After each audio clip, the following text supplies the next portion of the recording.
இந்த உதஹிய்யாவுடைய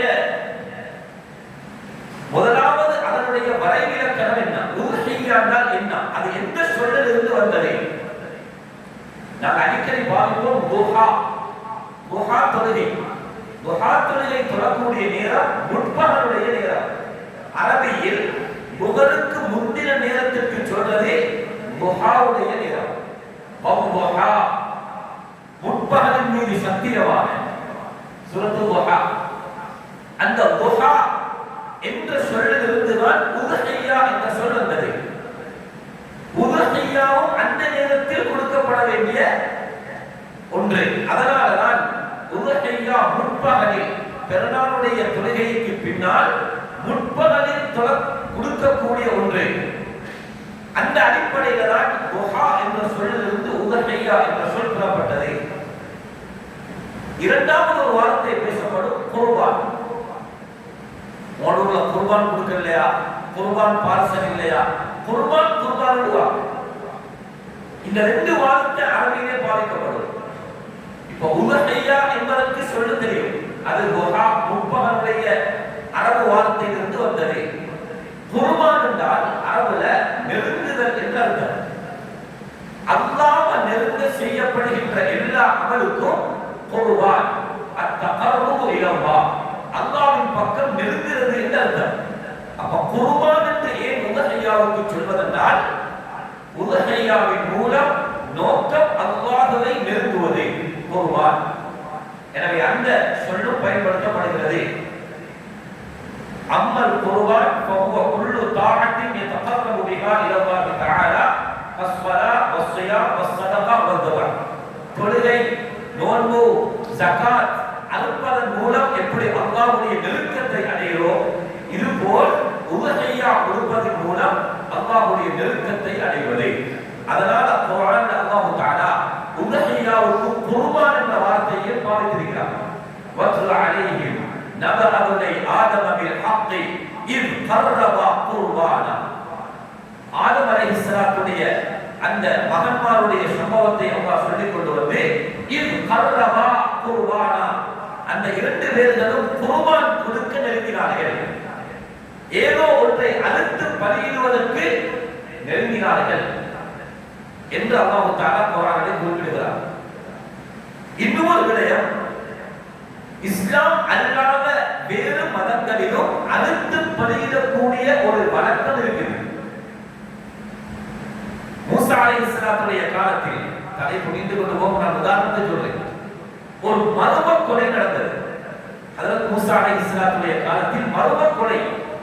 அந்த கொலை யார் செய்தது என்று தெரியாது. கொலைக்காரனை கண்டுபிடிக்க நாம் என்ன செய்வோம்? சிசிடிவியை பார்ப்போம், அல்லது ஆள் போட்டு தேடுவோம், பொலிசை போட்டு தேடுவோம். அதாவது மூசா அலைஹிஸ்ஸலாம் சொன்னாங்க, அந்த கொலைக்காரனை கண்டுபிடிக்க நீங்க ஒரு குர்பான் கொடுங்க. இன்னல்லாஹ யஅமுருக்கும் அன் தஸ்பஹு பகரா, நீங்க ஒரு மாட்டை அறுத்து பலியிடுங்க என்று அல்லாஹ் தஆலா ஏவியிருக்கிறார். அது எப்படி மாட்டை குர்பான் கொடுப்பதன் மூலம் எப்படி கல்யாணம் முடிகிறது? கொலைகாரனை. அதற்கு பின்னால் மூசா அலைஹிஸ்ஸலாத்துடைய கூட்டம் கேள்விகள் கேட்டுக்கொண்டு போனாங்க. அது என்ன மாடு, அது என்ன கலர் இருக்கணும்? கேள்வி கேட்க கேட்க அல்லாஹ் கஷ்டப்படுத்தினார். அது மஞ்சள் நிறமான மாடு, சஃப்ரா, அவானு பைனலாலி என்று அல்லாஹ் தஆலா பல ஷரத்துகளை போட்டார். இப்ப அந்த மாட்டை குர்பான் கொடுத்து, மாட்டுடைய குர்பான் கொடுத்த ஒரு பார்சலை எடுத்து ஜனாசாவுக்கு மேல வைக்கிறாங்க. ஜனாசா எழுப்பி சொல்லிச்சு, என்ன கொண்டது இவர்தான். குர்ஆன்ல மட்டும் சொல்லப்படாமல் இருந்தால் சந்தேகப்பட்டிருக்கும். எப்படி ஜனாசா எழுப்பி பேசுவது? குர்பானுடைய பார்சலை கொலை செய்யப்பட்ட மனிதனுடைய தொடைக்கு மேல் வைக்கப்படுகிறது. ஜனாசா எழுப்பி சொன்னது, என்னை கொலை செய்து அவர் அல்ல, அந்த தோட்டக்காரன் தான் கொலை செய்தான் என்று ஆளை காட்டி கொடுத்துச்சு. இதனாலதான் ஒரு பிரச்சனை, ஒரு நோய், மறைந்திருக்கக்கூடிய ஒரு நோய், அல்லது என்ன நோய் என்று கண்டுபிடிக்க முடியாது, வைத்தியர்கள் கூட தடமாறுகிறார்கள். இஸ்லாம் சொல்லுது குர்பான கொடு. நோய் லேசாகும், நோய் குணமாகும். இப்படியான ஒரு வழிகாட்டலும் குர்ஆன்ல இருக்கிறது. அந்நிய மாற்று மத சகோதரர்களும் அதற்கு பணியிடக்கூடிய ஒரு பலம் அவர்கள்ட்ட இருக்குது. அதனால தான் குர்ஆன் வேறு இடத்துல சொல்லுது, வமா துபிஹ அல நுசுபி, அவர்களுடைய வணக்கத்திற்காக வேண்டி அறுக்கப்படுவதும் உங்களுக்கு ஹராமாக்கப்பட்டிருக்கிறது. அவர்களுடைய வணக்கத்திற்காக யூதனுடைய வீட்டில் சகோதரர்கள் சாப்பிட்டார்கள், அந்நிய மக்களுடைய வீட்டில் சாப்பிடலாம். ஆனால் அவர்களுடைய வணக்கம் சார்ந்து அவர்களுடைய ஒரு நேர்ச்சைக்காக வேண்டி அறுத்து அதன் மூலம் ஏதாவது சாப்பாடு செய்தால் அதனை சாப்பிட மார்க்கத்தில் அனுமதி இல்லை. அதற்கு ஆதாரமாக இந்த ஆயத்து தான் பெறப்படுகிறது. தன்சனுடைய விஷயத்திலேயும் உலமாக்களுடைய கருத்து, அது அவர்களுடைய வணக்கம் சார்ந்ததாக இருந்தால், அதுக்குத்தான் அது கொடுக்கப்படுவதாக இருந்தால் அதை சாப்பிட முடியாது. ஆனால் ஒரு கருத்து இருக்குது, அது அவர்கள் வரக்கூடியவர்களுக்கு சந்தோஷமாக ஒரு சதகாவாக அது கொடுப்பதாகவும் சொல்லப்பட்டிருக்கிறது. அப்படியாக இருந்தால் மார்க்கத்துடைய சட்ட வித்தியாசமாகும். இந்த இடத்துல சொல்ல வரக்கூடிய விடயம் என்ன தெரியுமா? அடுத்து பணியிடக்கூடிய ஒரு ஒரு இபாதத் அது மாற்று மத சகோதரர்களிடத்திலேயும் அவர்களுடைய மார்க்கத்திலேயும் இருக்கிறது. அந்த அடிப்படையில் உதுஹிய்யா என்பதை இஸ்லாத்துடைய சின்னம் என்று பேசுகிறது. சின்னங்களை அழிக்க முடியாது. இலங்கையில முஸ்லிம்கள் வாழ்ந்தார்கள் என்பதற்கு 1500 2000 வருஷத்துடைய வரலாறு இருக்கிறது என்று முன்னால் இருந்த ஒரு ஜனாதிபதி அவருடைய உரையிலே சொன்னார். கிட்டத்தட்ட 1500 2000 வருடத்திற்கு உண்டான முஸ்லிம்கள் வாழ்ந்ததற்கான அடையாள இலங்கையில் இருக்கிறது. பேருகளையும் அதிலே அடங்கும். எங்களுடைய ஊர் மாவனல்ல பிரம்மாத்துக்கமால் என்ற ஊர்ல நாங்கள் வசிக்கக்கூடிய ஒரு ஊர்.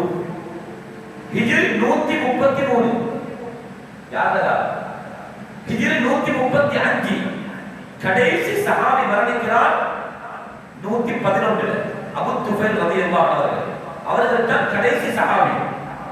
இப்ப 111 சஹாபி மரணிக்கிறார்டா 133 135 யார காலம்? தாபிஈன்களுடைய காலம். தாபிஈன்களுடைய காலத்தில் முஸ்லிம்கள் இலங்கையிலே வாழ்ந்திருக்கிறார்கள். அதற்கான சான்றிதழ் அந்த ஜனாஸா அந்த காலத்திலே அடக்கம் செய்யப்பட்ட ஜனாஸாக்களில் கல்லு நாட்டப்பட்டிருக்கிறது. அந்த கல்லில் ஹிஜ்ரி 133 ஹிஜ்ரி 135 அந்த கல்லுகளை மிஸ்ருடைய எகிப்துடைய மியூசியத்திற்கு கொண்டு போய் வைத்து அதற்கு பின்னால் கொழும்பு மியூசியத்தில் அது வைக்கப்பட்டு இப்பொழுது எங்களுடைய ஊர் மஸ்ஜிதில் ஒரு இடத்தில் அந்த கல்லு பாதுகாப்பாக வைக்கப்பட்டிருக்கிறது. அவர் 60 வருஷம் வாழ்ந்திருந்தால் 133 135க்கு முன்னால் 60 கூட்டினால் அப்ப சஹாபாக்களுடைய காலத்தில் முஸ்லிம்கள் இலங்கையில் வாழ்ந்திருக்கிறார்கள். இப்படியான வரலாறு கொண்ட ஒரு பின்னணி இலங்கையில் முஸ்லிம்களுக்கு இருக்குது. ஷியார் என்பது அடையாள சின்னம் என்பதை அழிக்க முடியாது. அல்லாஹ் குர்ஆன்ல சொல்றார், இன்ன ஸஃபா வல் மர்வத மின் ஷஅஇரில்லாஹ். ஸஃபா மர்வா ரெண்டும் முஸ்லிம்களுடைய இஸ்லாத்துடைய சின்னங்கள். அல்லாஹ் சொல்றார், வல் புதுன ஜஅல்னாஹா லகும் மின் ஷஅஇரில்லாஹி லகும். நீங்கள் உதுஹிய்யா கொடுக்கக்கூடிய ஒட்டகம் அல்லாஹ்வுடைய சின்னத்தில் நின்று உள்ளது. உதுஹிய்யா என்பது எங்களுடைய ஷிஆர், ஒரு சின்னம். எப்படி இலங்கை கொடியில அந்த சிங்கம் சின்னமாக இருக்கிறதோ, எங்களுடைய மார்க்கத்தில் தொப்பி என்பது முஸ்லிம்களுடைய பாரம்பரிய முஸ்லிம்கள் பின்பற்றக்கூடிய செயல். அது ஒரு மஸ்ஜிதாக இருக்கேனும் ஒரு கட்டிடமாக இருக்கேனும் முஸ்லிம்கள் வாழ்ந்ததற்கான ஒரு ஷிஆராக சின்னமாக கணிக்கப்படுகிறது. இது போலதான் உதுஹிய்யா என்பது இஸ்லாத்துடைய ஒரு சின்னமாக கணிக்கப்படுகிறது. அதற்கு குர்ஆன்ல தெளிவான ஆயத்து இருக்கிறது.